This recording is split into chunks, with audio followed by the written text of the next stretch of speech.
Hello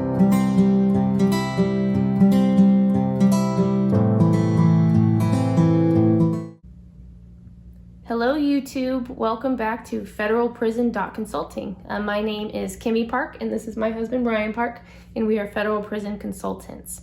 So today we had an interesting question come across our TikTok page actually that kind of got us talking and sparked a new video idea and something we wanted to talk to you guys about on YouTube and go into more detail. And that specifically is recidivism and the rate of going back to prison, and do we feel remorse when we make our mistakes? And we just kind of want to dive deeper into that with you today. All right, so in more layman's terms, basically what that word means is to reoffend. Now, I know what a lot of you are thinking right now, that if you are facing a federal indictment and if you possibly could be going to federal prison, you're probably thinking, no way, this is never going to happen to me again, right? Well, let's back up a little bit. You probably never thought you would be on a federal indictment to begin with. So the question is that how did we get here? That is what we want to talk about, and that's what we want to work with you about, is how did we get here? Because all of us never plan on being on a federal indictment, and most of us never plan on ever being part of a federal indictment again. So a big key right now that you could be doing, if you're part of a federal indictment, and right now if you could be facing going to federal prison and you haven't been sentenced yet, a big part that you can be working on right now is trying to figure out how you got to this point. What I can tell you from experience, and definitely from experience, is that what a judge is going to look for at the day of your sentencing is, does this individual understand what he or she did to get to this point? Now, I know a lot of us, we're going to be standing in front of the judge, and we're going to be saying how sorry we are and how apologetic we are. But the judge is going to want to know what have we done and what are we going to do to better ourselves and better our future. Now, it's extremely important for us as individuals, especially going through this traumatic time in our lives, to really evaluate how we got ourselves in the positions we did and reevaluate the decisions we've made and the choices we've made and the small series of steps and what kind of character flaws there could be involved in why we made these choices we make. Because once you identify these problems, you know in the future on how to avoid them. So I'll give you guys a prime example.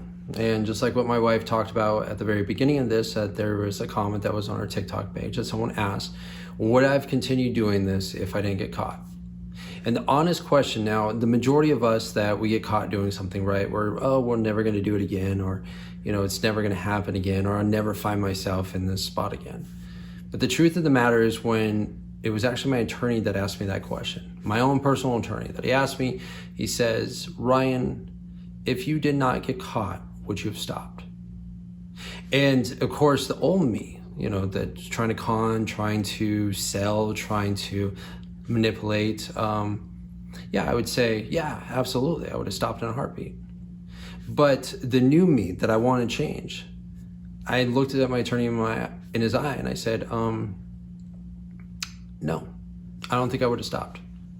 That I think I would have continued doing it, not because I wanted to, it's because that was what was normal in my life. So the question that I had to ask myself is, how did I end up here? And what is going to cause me to stop? And that was a really hard time that I had to look at myself in the mirror and try to figure out how I got myself here. So why is trying to find the reason why you did this so important? Not only for sentencing, but also for yourself. It's because once you are done with your sentence, and just kind of remember, your attorney's done, the judges are done, everyone's done, you're done with your sentence, you're home, you're back home with your family. Your life is going to continue, but you are going to be under what is called supervised release. And during those times that if you reoffend or do anything that is outside the norm of what your stipulations are, go back to prison. Statistically speaking, 75% of people that are on supervised release actually are sent back to prison for a very simple violation. Now, some of you might be thinking, okay, so you might not be doing fraud to an extreme, but you could be doing something, or you could violate in something extremely simple that could get you sent back to prison. So with all that being said, for me personally, if I didn't face that man in the mirror, the person I didn't want to face, to try to figure out how I got myself in this mess, when I got home, I don't know if my mind would have changed. So by me now coming home and getting a clear mind and trying to figure out how I did get here, establishing that before I went to prison, when I came home, it made me be a better person, that I can get back on the right road. All right, so for those that still don't believe me and believe that maybe my testimonial is not going to help, what I can tell you is when I did serve a prison sentence, I was there with dozens and dozens of men that were there for a simple violation. And I don't mean that they were there for 30 days. I mean, they were there for years when their original sentence was less than what their violation is now. Now, again, what I'm telling you is I know a lot of us are not going to think, hey, I'm never going to go to prison. This is never going to happen to me again. It's never going to go this way. But I assure you, we all ended up here somehow. And that's what we want to try to do, is help you try to figure out how you ended up here. So then when this is all done and all this is over with, the dust is settled and you're back home, you can live a happier and better life for you and your family. Now, from personal experience as a wife and a mother, it was really difficult for me to take a look in the mirror and realize that I made such poor choices to put myself and my family in a position of me losing them losing me, having to go away, having to go to prison.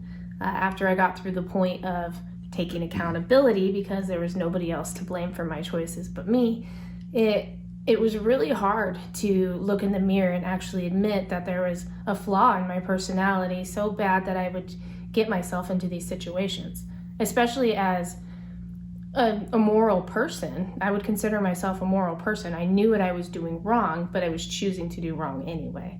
So once I overcame that and I really dug deep and figured out why I decided to make the choices I made, it was all uphill from there. And honestly, I've had a very successful prison time. I've had a very successful probation time, and I'm getting through it, and I have a new lease on life. Kind of going along with what my wife just said too. When I was actually in prison, there was a lot of guys that were in there that were like me, that definitely knew that they did wrong and they messed up. But then there was also guys in there that blame, accuse, and I'm telling you, their time in prison was absolutely horrendous because they're just miserable. And you're in a miserable place, and if you're not happy up here, you're happy in here, and just totally at peace with everything, and knowing that, look, this is only temporary, I messed up, but here's the course that I'm going to be doing to better my life. When this is all over, this is just going to be a minor speed bump. It's going to make your prison stay so much better. And the guys that were in prison that were blaming everybody, basically playing the victim role, their life was miserable. So that's what we're trying to get through to you guys right now on this particular video, is that sometimes we've got to look at ourselves in the mirror and try to figure out how we got here. And then maybe you didn't do fraud. Maybe it's something else, in your life. Maybe it's something that you're in a very bad situation right now. We all got to look at our situations and figure out how we got here. Because the key of trying to figure out how we got here is figuring out how we will never end up back here. That is the big part of this whole process. And I assure you, when the judge is sentencing you, that is what he or she is going to be looking for. Is this person going to reoffend? And the key is to get the message across to the judge that absolutely not, and here's the courses I'm doing. I'll give you guys another hint. When I was actually talking to the judge the day of my sentencing, a lot of people, they actually talk about how they shouldn't go to prison or how sorry they are. Absolutely, I apologize. But honestly, in my allocution that I said to the judge, I actually told him what I'm going to be doing when I am in federal prison. So I actually told him I am going to federal prison before he even sentenced me, because I knew I was going. So instead of me trying to tell the judge why I should not go to prison, I actually told the judge why I should. It's kind of different, but that's what I'm saying. I found myself, and the judge saw that as well. So that's what we want to help you guys do, is try to find yourself. If you found yourself in this kind of position that you are facing a federal indictment and you may be going to prison, that's what we want to do. We want to find out how you guys got here so you never end up back here again. So guys, thanks for listening to this video. And if you're in this position, obviously reach out. We're here to help you if you want at Federalprison.consulting. But more importantly, if you know somebody going through this process or who has been in this process, I encourage you to reach out to them, be a mentor for them, help guide them through this situation, because recidivism is such a problem in our country right now. So many people reoffend, and it's heartbreaking to see people going back to prison for no good reason, just because they don't have the education or the support. So if you know anybody, help lift them up or send them our way. Again, thank you guys so very much for visiting us and watching this video, and you can visit our website at www.federalprison.consulting. And just remember, right now you have nothing to lose but everything to gain. Thank you guys for watching.